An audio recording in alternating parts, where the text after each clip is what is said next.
하지만 대한민국에는 여전히 헌법에 보장되어 있는 자신의 권리를 보장받지 못하는 노동자들이 여기저기에 놓여 있습니다.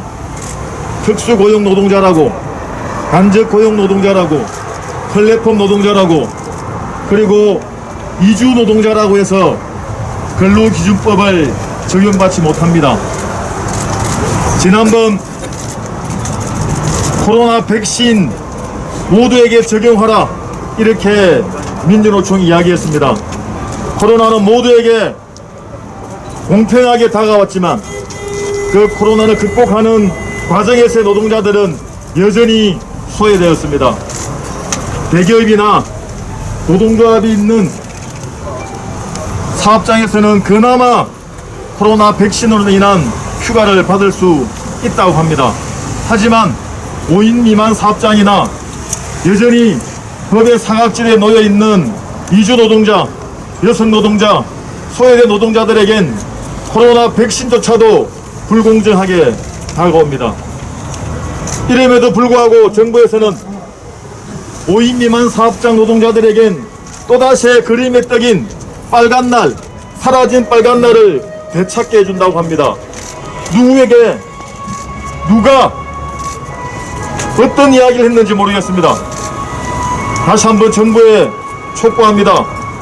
코로나 재난을 극복하는 모두의 지혜를 또다시 모아야 할 것 같습니다. 5인 미만 사업장 근로기준법을 적용받지 못하는 모든 노동자들에게도 휴일이 보장될 수 있도록 빨간날에 가족과 함께, 그리고 더 나은 생산 현장에 자신의 몫을 다할 수 있는 그 건강권을 정부는 빼앗지 않았으면 좋겠습니다. 그것이 바로 국민들의 요구인 것이고 일하는 사람들 모두가 원하는 바입니다. 정부는 국민의 목소리를 제대로 듣기를 다시 한번 촉구드리며 오늘 기자회견 취지가 그러함을 말씀드리겠습니다. 고맙습니다. 권리찾기 유니온이 처음으로 민주노총과 금속노조와 함께 기자회견을 개최하고 있습니다. 근로기준법이 차별하고 배제한 노동자들의 문제를 함께 제기하며 이렇게 힘을 모아주신 모든 분들께 감사 말씀을 드립니다. 5인 미만 사업장 노동자, 그리고 근로기준법이 차별하고 배제한 사람들의 노동조합으로서 권리찾기 유니온의 공식적인 입장은 저의 발언이 끝나면 바로 우리 기자 여러분들께도 온라인 저희 메일링 리스트로 전달을 드리도록 하겠습니다. 장안의 화제이던 대체공휴일 확대가 결국 법안으로 등장하고 있습니다. 윤호중 원내대표가 OECD 회원국 중 두 번째로 긴 장시간 노동을 지적하며 대체공휴일 법제화는 국민의 휴식권을 보장하면서 내수진자 고용 유발하는 윈윈 전략이라고 그렇게 밝혔습니다. 장시간 노동이 만연하고 휴식권이 제대로 보장되지 않는 한국 사회에서 어떤 이름의 휴일이든 쉴 수 있는 날이 확대되는 것은 반가운 소식입니다. 그러나 공휴일을 확대하여 휴일을 늘리는 조치에 앞서 따져야 할 것이 있습니다. 이와 같은 공휴일 확대는 모두에게 적용되는 것입니까? 대체 공휴일은커녕 공적이거나 사적인 휴일 모두 제대로 챙길 수 없는 사람들에게 공정한 해법이란 건 대체 무엇입니까? 권리찾기 유니온은 휴일 확대 논의에서조차 배제된 사람들, 근로기준의 핵심인 노동시간과 쉴 권리에서 더욱 차별당하는 우리의 목소리를 분명하게 전하고자 합니다. 한 걸음 듣기 전에 먼저 놓겠습니다. 전체 노동시간이 OECD 회원국 중 두 번째가 되도록 그렇게 장시간 노동하며 버텨야 하는 사람들 누구입니까? 1번 주 50시간 주제가 시행되는 대기업, 2번 걸핏하면 시행이 유행되는 50인 미만 사업장, 3번 아예 근로기준법상 노동시간 규정을 통째로 삭제당한 노동자들. 장시간 통계 수치에 누가 더 기여하는지 순위를 매기자는 것이 아닙니다. 이렇게 물을 때에야 비로소 답변지에 등장하는 사람들이 있습니다. 우리는 노동시간을 비롯한 근로기준의 핵심 조항을 송두리째 빼앗긴 사람들입니다. 그래서 우리는 이번 논란에 앞서 시급하고 근본적으로 해결해야 할 문제를 제기할 수밖에 없습니다.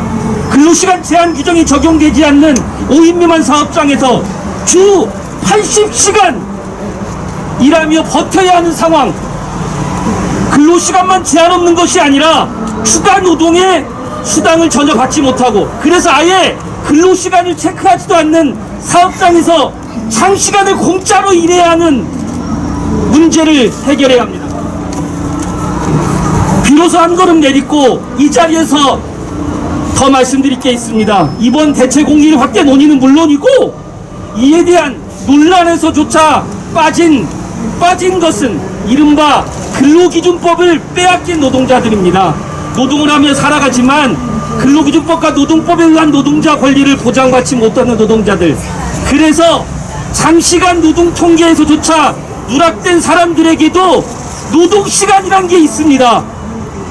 법에는 없지만요. 특수고용, 플랫폼 노동, 프리랜서로 불리는 사람들은 물론이고, 이 시간에도 음식점, 사무실, 공장에서 같은 노동을 하면서도 계약의 형식에 따라 근로기준법 차별받는 사람들입니다. 일하는 사람 누구나 근로기준법은 그래서 우리가 반드시 이루어낼 법안의 제목이자 비참한 한국사회 노동현실에서 가장 시급한 문제입니다. 일하는 사람 모두가 근로기준법과 노동법의 주인이 되지 못하면 차별과 배제 한국사회는 더 이상 지속 가능하지 않습니다. 일하는 사람 모두의 권리는 한국사회를 근본적으로 복구하는 시작입니다. 직업의 종류, 계약의 형식, 사업장 규모로 차별당하며 근로기준법 핵심 조항을 적용받지 못한, 근로기준법이 차별하고 배제한 사람들이 모여 대안을 만들며 모두의 입법운동을 전개하고 있습니다. 근로기준법 2조 당사자인 가짜 3.3, 11조 적용범위 당사자인 가짜 5인만 사업장 노동자들이 근로기준법이 행방불명된 세계에서 권리 찾는 사람들이 또 다른 우리들에게라는 제목으로 입법 제안운동 시작하였습니다. 이 자리에 계신 언론 노동자들께 마지막 당부를 드리고자 합니다. 건강하게 살아갈 권리, 노동시간 정할 권리는 언론 노동자와 이 사회에 노동을 하며 살아가는 모든 사람들의 권리입니다. 모두의 권리를 위해 일하는 언론 노동자들에게 연대 인사를 드리면서 마치겠습니다. 고맙습니다. 정의당 부대표 박찬진입니다. 저는 지난 토요일 고 이선호 군의 장례식에 참석했었습니다. 왜 이선호 군이 그 처참한 죽음을 맞이했습니까?